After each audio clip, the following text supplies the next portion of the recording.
transforms overthinking mind to your meditation strength. If you have an active and analytical mind, your first attempts at meditation probably felt like a failure. You sit down, close your eyes, and try to find silence, only to be met with a relentless storm of thoughts, plans, and worries. It's easy to conclude that you're bad at meditating because your mind simply refuses to be quiet. But what if this is the wrong goal entirely? For people who think a lot, or ones who new to meditation, the objective isn't to forcefully silence the mind. The true practice is to use the mind's natural tendency to wander as the very object of your attention. This approach transforms your overthinking from a weakness into your greatest strength, turning every distraction into an opportunity to discover the profound separation between your thoughts and the mindfulness that sees them. Here is a practical meditation path to transform overthinking mind to your meditation strength. Your meditation will be improved. 1. Stop trying to be calm. When you begin meditation with Samatha, don't aim for calmness.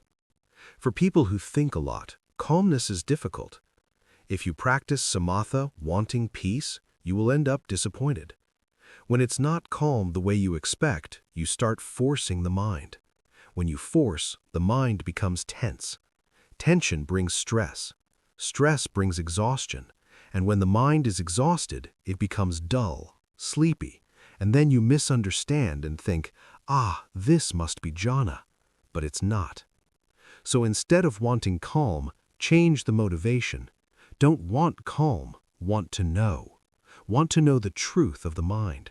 Want to know how the mind really is. We still use Samatha, but not to produce peace. Samatha is only a reference point. If the mind moves away from this reference, that means it's distracted, it's lost. When the mind is lost, know it. When you know, return. This is how mindfulness is trained. For thinkers, the real obstacle to calm is desire. So don't desire calmness, don't aim to sit quietly for a long time, don't try to create high-quality stillness or jhana. For thinkers, good quality concentration is different. It is a mind that moves and knows. It is mindfulness that is not peaceful, but neutral, balanced, and clear. This kind of concentration is far more valuable than forced silence. 2. The three-step cycle of practice. Calm, wander, know. First, you begin with Samatha. You gently place the mind on a meditation object. Second, the mind wanders, drifts, gets lost. This is normal. This is not wrong. Third, you know the mind wandered. Knowing arises. Then you return to step 1. The goal is not staying still. The goal is knowing. But knowing can only arise when wandering happens first. That's why wandering is useful. And we repeat with Samatha again to simply have a reference point. If the mind moves away from it, that means the mind has wandered. If you feel the mind wanders often, do not frustrate. That means knowing arises often. That is not a problem. That is progress. If the mind wanders for a long time, that means knowing is weak, so you train again. For example, you watch the breath at the nostrils. You watch, then the mind wanders. You know. Then you return to the breath. The breath is only a reference. When the mind goes somewhere else, that is wandering, and you know. 3. Returning to the base as often as you can, especially for thinkers. Thinkers have a weakness. When the mind wanders, it tends to wander for a long time. Thinkers have many ideas, theories, information, opinions. They analyze themselves endlessly. So when they know the mind wandered, they don't stop. They keep thinking, why did this happen? What kind of mind is this? What does it mean? And they forget to return. For thinkers, Samatha is not about deep calm, it's about doing it often. Even a little calm is enough. That little calm gives the mind just enough strength so that when it wanders, another moment of awareness can arise.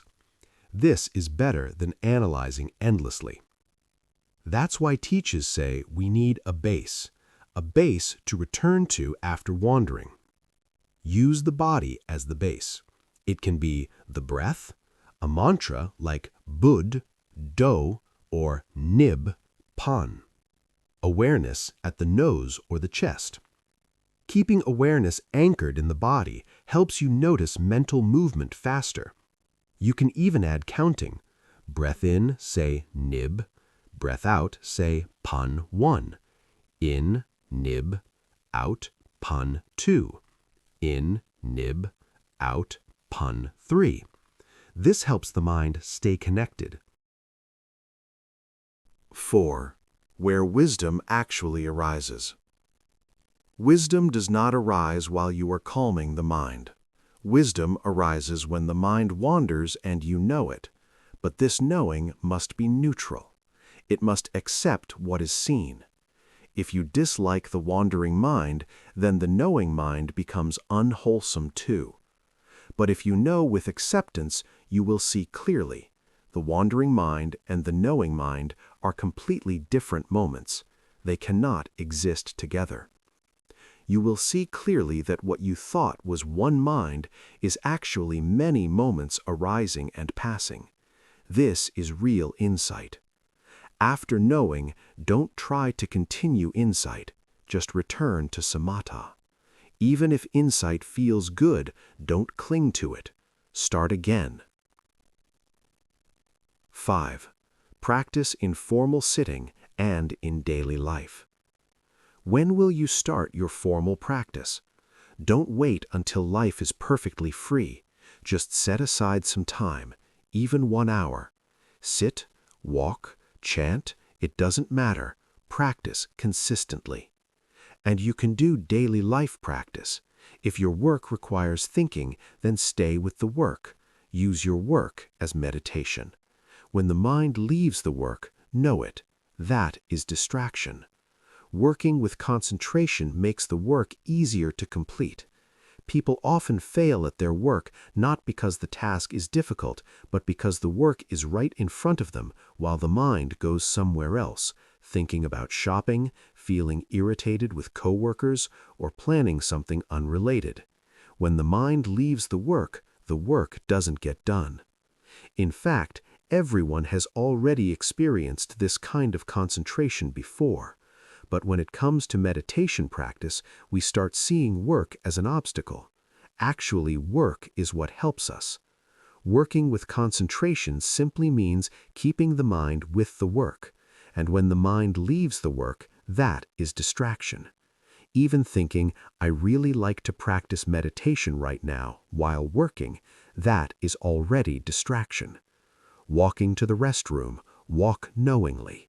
Standing, sitting, typing, no. This is real practice. 6. Meditation helps not only liberation, but also daily life. Sometimes meditation helps solve life problems. That's okay. Don't block it, don't suppress it. Just know. But don't meditate to get answers. That becomes desire and tension. First, let the mind relax and become light. When the mind is light, clarity appears by itself. If solutions arise, note them down if needed, then let them go. Return to practice. 7. The path of awakening. True knowing is not lost, not thinking, not forcing, not controlling. Knowing is not verbal labeling. When walking, you don't need to say lift, step, place. If you label and then know that you labeled, that is also knowing. Don't be afraid of mistakes. Mistakes are normal. Lost and know, wisdom arises. Mindfulness can arise when you know at the moment while the mind is drifting, or the moment after defilement has already formed. Both are valid. When mindfulness is firm, the object is known, but the mind does not merge with it. When you practice mindfulness regularly, whenever anger, greed, or delusion arises, the mind knows it automatically and does not merge with those emotions.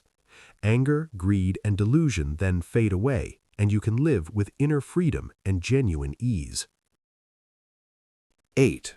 When pressure or tightness appears. Pressure means forcing. Forcing comes from wanting calm or new to the practice. When tightness appears, just know it. Don't suppress it. Don't fix it. Accept your temperament. Restlessness is not wrong. Beginners are not wrong. Adjust the practice to our temperament. 9. Don't ask for result. Create the causes. Quote, "When you ask, 'How can I reach freedom as quickly as possible?' take a moment to notice the feeling of your own mind while asking that question, and compare it with the feeling of the mind when you simply set a clear direction for your practice, a direction toward true freedom." Mental training is like growing rice. Our job is not to pull the rice shoots upward out of impatience or greed. Our job is to create the right conditions, to prepare the soil, plant the seeds, water them, and nourish them.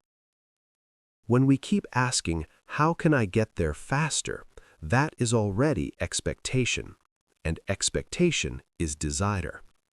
Yes, we want the result, but when we actually practice, we don't focus on the result. We focus on creating the causes.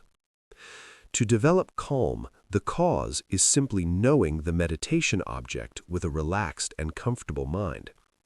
To develop insight, the cause is first cultivating calm, and when the mind cannot stay with it, knowing that with a neutral and accepting mindfulness.